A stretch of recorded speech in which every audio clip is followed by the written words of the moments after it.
Today we are going to be talking about how much space you really need as a reseller. So I think space is one of the biggest challenges for resellers that's probably not talked about as often as it should be. If you don't have enough, it can really cause you to become unorganized and slow your growth and prevent success in your business.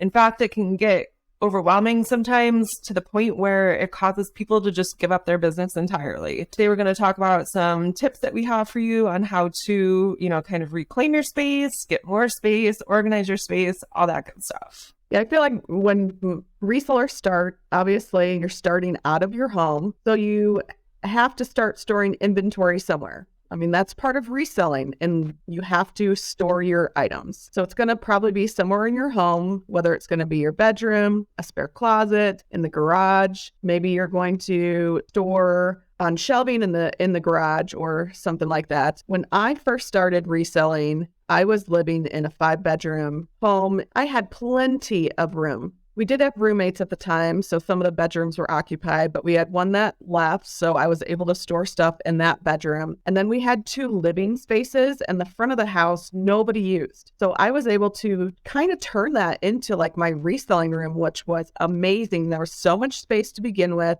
I was able to have my desk in there. I had the prep table for shipping. I had a photograph area, and then I was able to store some of the boxes in there. But then shortly after, I started running out of space, even though it was a pretty large space, and I had to start storing stuff in our master bedroom. I feel like we started, and it didn't take long for us to kind of run out of space. So where did you start storing your items? Yeah, so when I first started reselling, I was living in basically like a studio apartment, for lack of a better term. It was one long, big apartment with kind of like a separate kitchen and a separate bathroom. It had a really nice walk-in closet. When I first started, I sort of divided my closet into halves. So the right side was all my own personal stuff, and the left side is where I hung and sort of stacked on this closet storage unit thing, shoes and items like that. And it quickly grew out of the closet and into storage bins. And by the time I left that apartment and we moved into the log cabin, the house before this one, I had bins everywhere. They were stacked from the floor almost to the ceiling, lining my walls. They took over my apartment. And it was fine when I lived by myself and I wasn't, dating anyone, and it was just me and Dee, the husky. I worked a lot, and that was fine. And it was kind of nice to have easy access to it, but also I couldn't shut it off. Like, it was in my face 24/7. When I woke up, I saw my inventory. It was staring me in the face all the time. So I thought about it all the time. It was really hard to shut my brain off from work. And I probably could have benefited from a little bit of like a mental break here and there. But when we moved into the log cabin, there was much more space and I had a really nice storage area separate from the rest of the house, upstairs, and like kind of an attic sort of room. That was really nice. It was very large and everything kind of fit in there perfectly. And then I had a separate area across the hall from that where I set up my photo area. So it worked out really, really well. And in this house, a lot of the upstairs it's like, again, kind of like a separate back area of the upstairs. It's like a loft, and like a big room. So I have all of the inventory and photo stuff set up there, but I'm kind of working on creating a little space in the dining room for my photo area. It's just easier with the puppy to not have to like go upstairs all the time. That's, where I started to now where I ended up. It's progressed a lot. But yeah, I think this is like a huge thing, like I said, that people don't think about and consider, but it's very, very important. Yeah, I guess I should explain beyond Tempe, huh? After our Tempe house, then we full-time RV'd. So we got rid of, most of our reselling business, and I was storing things on an actual fifth wheel. So I had 4 plastic bins. That's all I had. And then when we stopped full-time RVing, we moved into a house. I was able to utilize the garage, spare bedroom. I feel like we are constantly we either have a lot of space or we don't have a lot of space, but in the end, we make it work. Like here, we had the 1,200 square foot outbuilding that we had our eBay inventory in. Now that's our Amazon business that's in there. So then we had to find another place for it. Oh, probably sounds so chaotic to people listening. in the end, you make it work. Space is going to be something that it goes up, it goes down. Yeah, you get a lot of space, then you lose space. But really, we wanted to do this episode to talk about, kind of if you're new to reselling, to get an idea of like how much space do you need. So I feel like there's a couple factors that influence how much space you're going to need. The first one's going to be, what do you plan on reselling? If you're going to resell clothing, maybe do even jewelry, you're not going to need a lot of room. You could store them in plastic bins to start.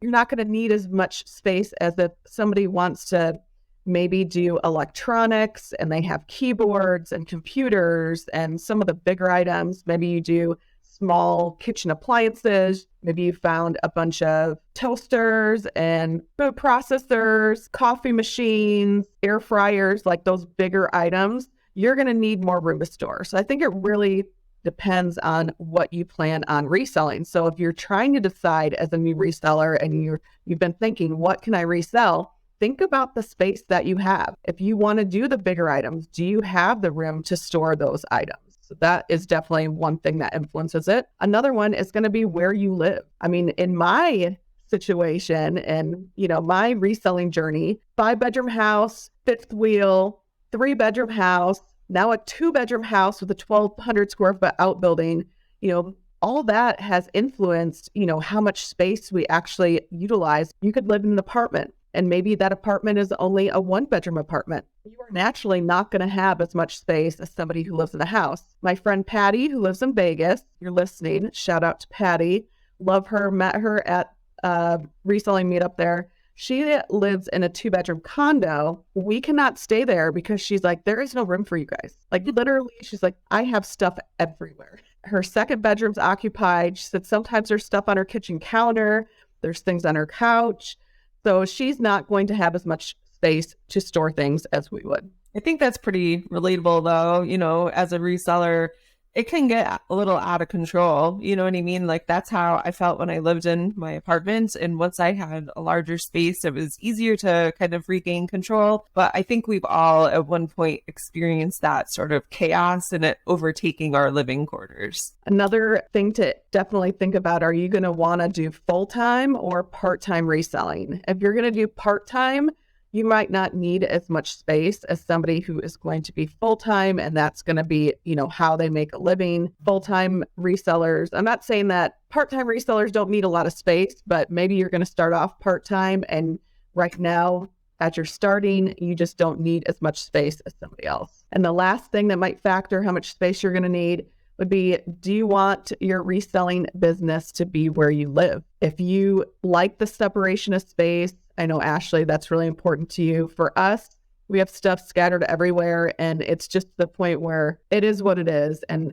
we need that space. We utilize our kitchen table. I've talked about that before, and that's kind of where we put our inventory that we know we need to list, and we just kind of gradually take it off the table and list what we can, and then put it in bins somewhere else, whether it's our spare bedroom or our garage. But some people just don't want to see that. They want that separation of space.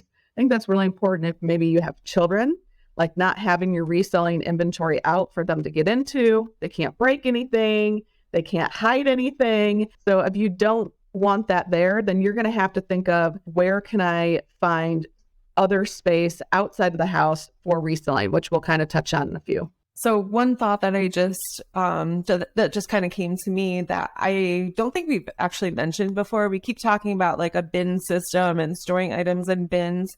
Something that I think is really important as well is, if you're going to use plastic bins to store your inventory, use the same bin like throughout your inventory system. So pick wherever you're going to buy, the bins from, and just keep buying them from that place. So they're all the same size, same color, usually. That way they stack on top of each other pretty nicely, or they're going to fit into a shelving unit that you purchase. And they're going to just stack on the shelves nicely as well. If you start getting bins from, all kinds of different sources and whatever, then it might get a little hairy. If you're using a stacking system or a shelving system, maybe the shelves aren't, tall enough to fit certain bins, and you're going to end up like losing track of inventory, I feel. So I personally get these clear plastic bins from Target. I think they're like $8.